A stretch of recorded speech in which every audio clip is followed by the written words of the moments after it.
The questions that I think are important in this discussion is, or can, photojournalism or photo documentary photography be considered art?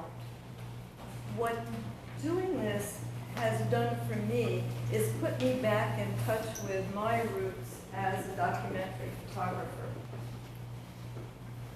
These photos are icons of their times.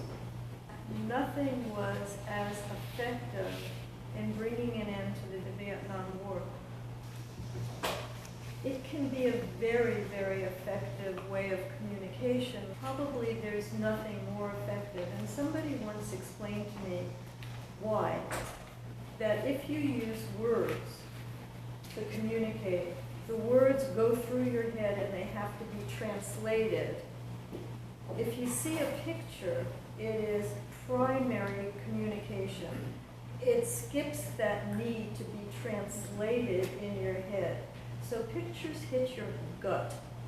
I went to the High School of Music and Art in New York City, and I saw this exhibit when it opened at the Museum of Modern Art in 1955, and I was blown away by it.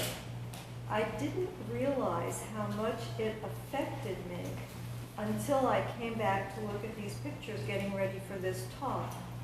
In my life here in Alexandria as a photojournalist, I have tried unconsciously to replicate the images that I saw here. Steinchen's message at the beginning of the book.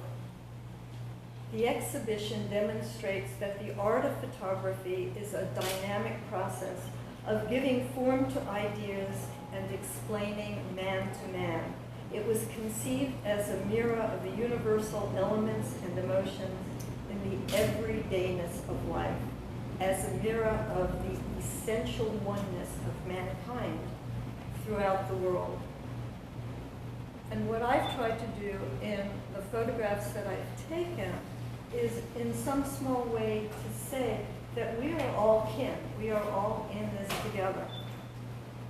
The photographs that I've taken are of people that I have come to feel very close to from the project or before. They are family, and in a way, they're family of man. So let me go to definitions. Photojournalism, the use of photographs in conjunction with reporting in media such as newspapers, magazines, and the internet.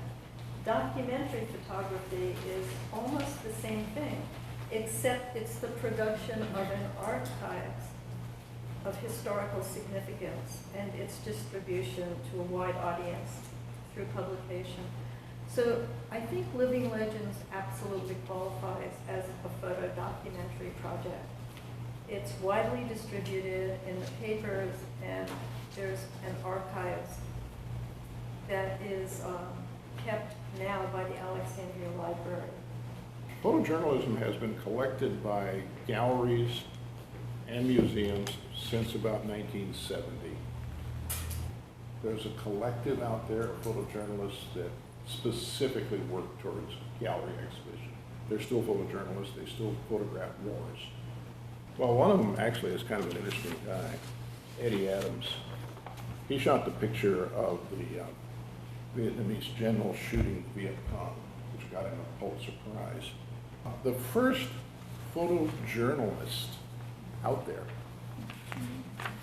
photographed the Russian-Turkish War. Karel Sarthamari, he was Romanian, he was born in 1812, he died in 1887, and he took that big heavy stuff out and photographed wars. So photojournalists have been around forever, as long as there's been photography. I don't see how you can, I just don't think there's any argument. It is an art form. We're sitting here in the gallery with the work that that we're talking about. I'm looking around at this, and in my opinion, portraiture has long been considered an art form. Portraits hang in museums all over the world, And just because a portrait is done with a camera would only go back to the argument that is photography art. And yes, photographers have been fighting that fight for a very long time as well. So is a portrait that's done with a photo, with photography art, I'm looking at it and I would say yes. I don't see how you can not consider portrait photography art. I took my first 4 or 5 pictures in 1954. I went to the Art Center School in LA, and we were not regarded as artists at that place. We just weren't. And that bothered me a lot. I didn't understand why we weren't. And they couldn't tell me why we weren't. But they knew we weren't. Well, I do have a rather good definition of what is art. Art is form and content. Form means 1, the elements of art, 2, the principles of design, and 3, the actual physical materials that the artist has used. Form in this context is concrete and fairly easily described, no matter which piece of art is under scrutiny. Content, the author goes on to say, now gets a little more tricky. Content is idea-based and means 1, what the artist meant to portray, 2, what the artist actually did portray, and 3, how we react as individuals to both the intent and the actual messages. I think originally a lot of artists who had come up the hard way learning to draw and to paint and to represent accurately what was before them in the world before photography enabled the instant click and there it was, resented that you could take this little box and by framing carefully with your good artistic eye, create something that someone else had to labor over for hours and hours. A snapshot. Something like that. And I think that's where originally the resentments came from and said there was no skill, it was just like this. Of course there was skill, and there was a huge amount of scientific skill even in the early days just to process these huge glass plates that they lugged around, not to mention having muscles and so on. But I think that's the original why it was an art. And then, as we made art that wasn't representational at all, that became sort of a moot point.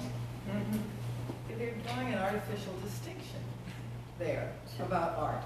The first artists were actually hired tradesmen, craftsmen. They were viewed as they were considered lower class. The noblemen and the church hired them to tell the stories so that the illiterate public would know the stories from their religion, whichever it was.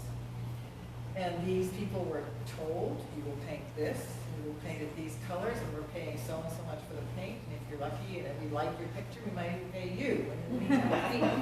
So it wasn't until, what did you call it, Marion? The 19th century creative. The artists became romantic. So they, the starving artists in the garrets and had to elevate themselves above everybody else. But it's still artificial. Oh, yeah. The craft came first. And a good craftsman does create art, whether he be a carpenter or a plumber or a maker of pots or whatever. And it's the quality that makes part of the difference. And then the rest of it is the communication between the viewer and the creator.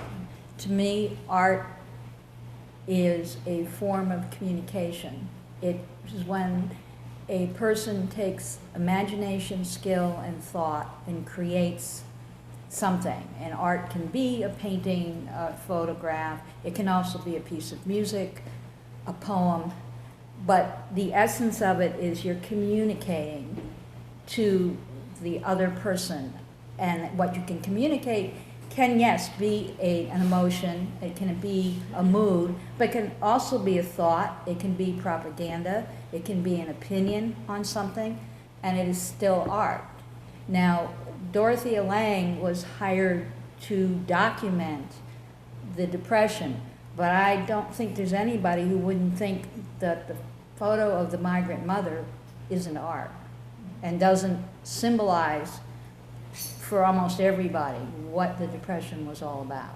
And I see video as an extension of both art and documentary art and photojournalism. It's just taking a frame, which is a 30th of a second of a video, and adding to it and adding words and surroundings and making it come alive in a different way. So this project is definitely photo documentary rather than photojournalistic. And in almost every case, well, in every case, I gave people the option of where they wanted to be photographed. And some people were doing things that related to their nomination. Marlon, the bridge was still under construction, and that was one of the things that he was nominated for. Roger DiGilio, who spent much of his time in Alexandria redeveloping old properties for current uses, was photographed by the Bank of Alexandria building, which is one of the properties that he redeveloped. Rosalind Beauvais is head of the Friends of the Carlisle House, so this was photographed in a room at the Carlisle House. In most every case, there was an opportunity to photograph people related to what they were nominated for. In some cases, people's work had to do with years and years and years of service on boards of directors. There wasn't a thing that represented what they were nominated for.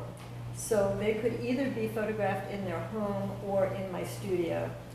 And Alice Morgan is a wonderful, strong lady, and she was photographed in my studio. So there wasn't that kind of background. When there was an opportunity to do it, they were. So that Pam Cressy, the city archaeologist, was photographed in the archaeology lab. David Speck, who was responsible for a set-aside for open space, was photographed by a piece of land on Quaker Lane. It's maybe an acre dedicated to Gerald Ford, to President Gerald Ford, and that's where he wanted to be photographed. So people did choose the things that were important to them in most cases. So what's going to happen with photojournalism in this next? It'll be on YouTube. That's what I was going to say. Everybody will be their own photojournalist, and that's both good and bad. It's not really so different from the cavemen drawing on the wall. In whatever era we are, we have this urge to record it visually as well as to tell the story. And in the beginning we told the story orally, then we learned to write. Now we tell gazillions of stories on a computer. But the documentary part is that the people who are coming later should know our story. They should know how we saw it and how we looked.